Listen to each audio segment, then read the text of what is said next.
Chapter 16 opens up the morning of the first day of Tom Robinson's trial. So Atticus is at breakfast with the kids, and something's said about the mob last night. Atticus admits that if the kids hadn't been there, they probably would have hurt him trying to get through to Tom Robinson. But yet, there's also a statement that he makes about how the people in that mob last night are still our friends. Because I think Scout says something about, oh, next time I get a hold of Walter, I'm going to beat him up. And he's like, no, these people are our friends. When this is all over, just remember that sometimes we have to agree to disagree.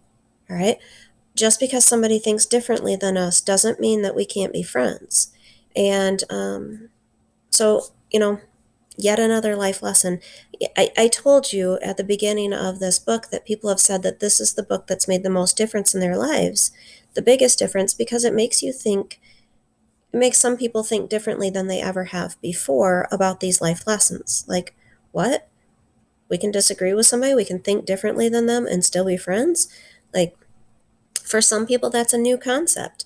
There's a lot of disagreement in the world today, especially about, is the coronavirus a real thing? Is it something that we should be quarantined for? Is it something that was worth shutting the schools down and closing down the economy? It's just fake. It's just a regular flu. We shouldn't have to wear masks. She's taking away our rights. The governor's just power hungry. There are so many different sides to this. There's people protesting in Lansing. I have some friends that are like, oh, this is so dumb. I'm going to go out and do what I want. I'm not going to wear a mask. I'm not going to stay in quarantine, whatever.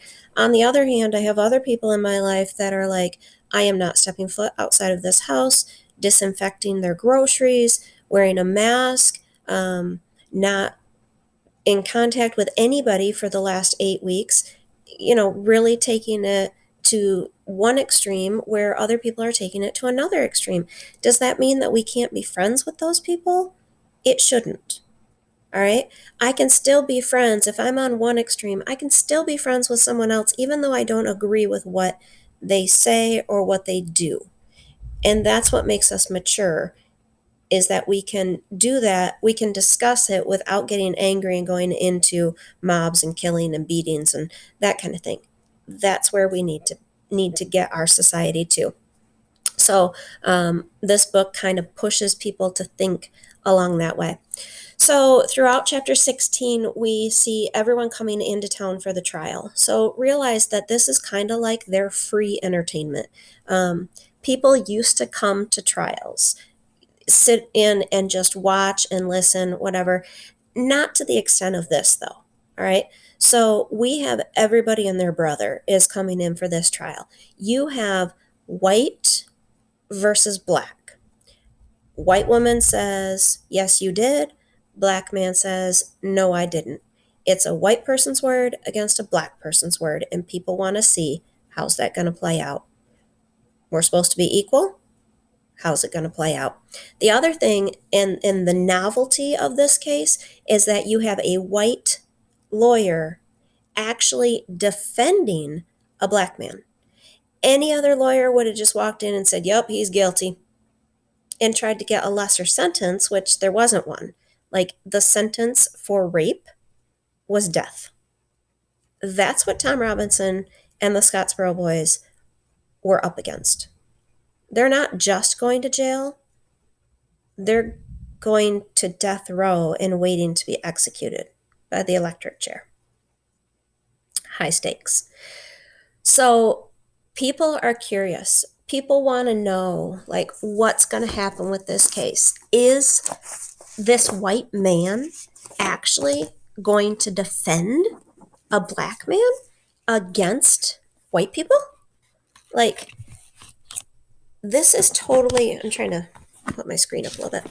This is totally unheard of, that a white person would side with a black person against other white people. And that's essentially what Atticus is doing. All right, so everybody wants to see that, and everybody wants to know how that's going to play out. So as the people are coming into town, Jem is given a history of all these people. Oh, that's this person, and they're known for this. It should remind you of Aunt Alex and how she talked about how, oh, that family has a drinking streak and that family has a gambling streak. And, you know, Jem is doing the same things that he has learned from the adults in his life. So even though Atticus is trying to raise them to have a much more open mind about things, society comes in and teaches us to do those kinds of judgments. You have a group, the Foot Washing Baptists. We heard about them earlier. You had some questions about them. But basically, Foot Washing Baptists believe that anything that brings you pleasure is a sin, and that you are to toil and work for God, and pleasurable things are not okay. You don't do movies. You don't do anything that brings you pleasure. You work, and you work for the Lord. So when they come by, they shout out biblical passages at Miss Maudie because her yard is full of these flowers, and the flowers are for her pleasure. She works in those flowers, she puts her time, her money, her energy into those for her own pleasure. It isn't for the Lord, even though she might use those flowers to, give to people who are sick or to give to people who are mourning or something like that. But the majority of it is it's for her own pleasure. And so they are condemning her as they drive by. Harper Lee's making a lot of statements about people who are judging other people and people who are judging other people and using the Bible to support it. And that's a whole thing that we could unravel in person, but I'm not going to do on this video. So they go by, they hurl biblical verses at her that may or may not have been taken out of context. I believe they are. And Miss Maudie is able to throw biblical verses back at them that supports what she does. So, one of those things of people using the Bible for their own views and sometimes taking things out of context on both sides. The next person to be really aware of is Mr. Dolphus Raymond. He is another one of those characters that is symbolic of groups of people in society. So he is white, he is rich, and he is the town drunk. All right? Carries around your typical brown paper bag with a bottle inside it, and then he stumbles around town. Okay? Everybody knows that he's drunk. He's already drunk by noon. He comes riding in on his horse. He's just wild riding, half falling off, whatever. And everybody's like, oh, that's just Dolphus Raymond. That's just his way. He's drunk, always drinking. He's in the clutches of whiskey. However, the other thing about him is that he lives with a black woman, and he has had multiple children with this black woman. So there's a whole story about how he was supposed to marry this southern rich woman, and the night before their wedding she commits suicide, and that drove him over the edge, and that's why he drinks, and that's why he does like he does, which means lives with the black woman and has children with her. And he lives with the black woman in the black community. So it's not that he's brought this black woman into his home in a white community. He goes there. He, a white man, lives in the black community. And people can't understand this. Why would he want to spend his time with them? Why would he want to live out there with them? Why would he want to be with her and have kids with her? She's black. People of the town could not understand his ways. It's because he's in the clutches of whiskey, because he's drunk. He's not in his right mind. He's not thinking clearly. And that's what they chalk it up to. They cannot understand the fact that he enjoys these people, their society, regardless of the color of their skin. That's where the mindset is just so off. So that explains it. So the people of the town, they all know that Atticus was appointed the case. They know that Judge Taylor said, Atticus, you're going to defend this man. What they don't understand is why he's actually working it. They don't understand why Atticus is actually trying to defend him. They don't understand why Atticus is taking a black man's word over a white woman's word. And they just can't understand this fact. All right. Last important thing for this chapter, trying to keep it short. The kids watch from the black balcony. Atticus told them that he did not want them downtown. He does not want them at the trial. Again, it's hard to be a professional person and a parent at the same time, and he cannot split his energies. It's the same thing for anyone who is a teacher and has their kids in the school. You're when I show up at school, I am Mrs. Brown teacher. And when my own children walk into the room, they are just students, except they're students that always want money from me. But Atticus does not want the distraction of having his children there. And this is subject matter that kids really don't need to hear. We're talking about rape. We're talking about sex that was forced. We're talking about a man physically forcing a woman to have sex. That is not the kind of stuff that you want to talk about with 8, 9, and 12-year-olds. Okay? They should not have been there. You know, back in the 1930s, you didn't talk about this stuff at all. And now it's all out in public. We're talking about it in front of everybody from the town and the country.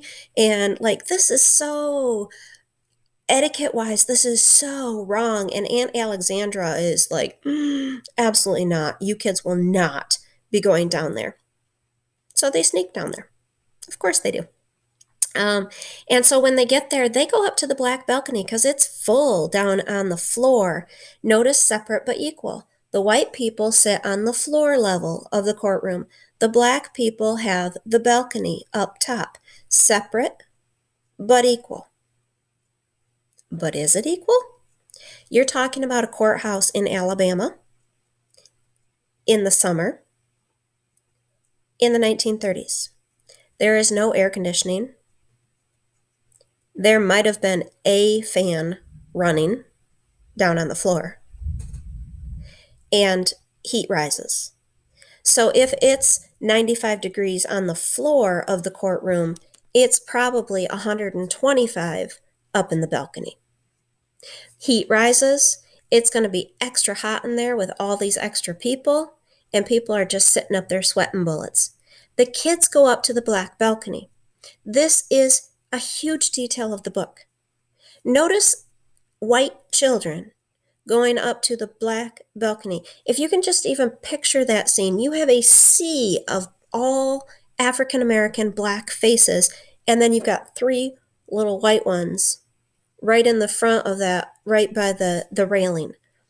They go and sit with Reverend Sykes. Reverend Sykes is Calpurnia's minister. He's the one that they talked to at the church when they went to church with Calpurnia. And they welcome them right in. They don't care that the white children are up there with them. They're very welcoming to them. And the kids don't care that they're sitting there amongst a bunch of blacks. This shows that these kids think differently than anyone else. They don't care that they're sitting with a bunch of black people. They don't see anything wrong with that. And there shouldn't be anything wrong with that. There isn't anything wrong with that. In the 1930s, there definitely was. Unfairly. These kids were ahead of their time because they didn't see anything wrong with it. All right. Chapter 16. Keyword.